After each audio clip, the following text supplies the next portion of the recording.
Daha dürüstüm. Bir rengi nedir? Bir rengi nedir?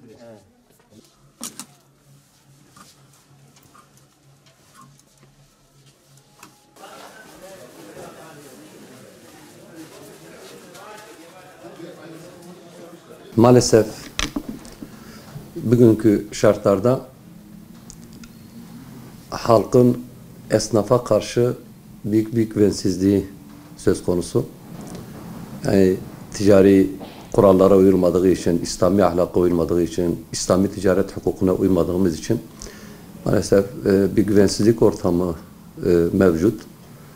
Ve esnafın helal harama dikkat etmemesinden kaynaklanıyor. Gerçekten her şeyden önce Müslüman bir toplumuz. Yani eğer biz kendi değerlerimize sahip çıkmazsak böyle durumlarda, nahoş durumlar da meydana gelecek. Yani olması gereken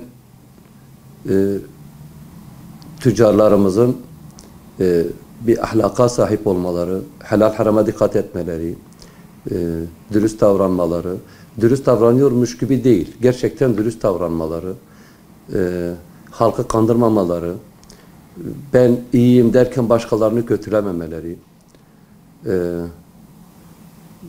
bunu yaparken gerçekten hani Allah rızasını gözeterek yapmaları, gelen müşteriyi kandırmaya yönelik değil, samimi bir şekilde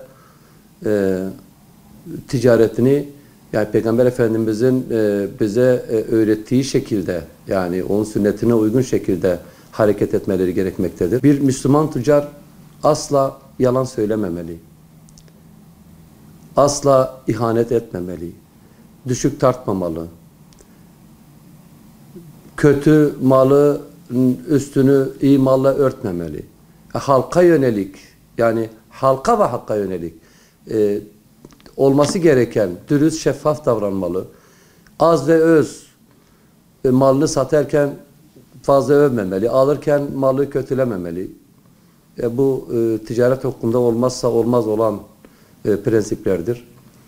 Eğer biz bunu yaparsak inşallah toplum olarak belirli olumlu bir yönde ilerleriz. Helal harama dikkat etmeden, komşuluk hukukuna dikkat etmeden, esnaflar olarak diyorum, komşuluk hukukuna dikkat etmeden hep ben kazanayım derken diğer bütün değerleri ayaklar altına alabiliyoruz maalesef. Piyasada muhakkak ki dürüst esnaflarımız vardır. Fakat bu dürüst esnaflar çoğunluk dürüst davranmadığı için bunlar zor durumda kalıyor. Bunlar kendilerini ifade edemiyorlar.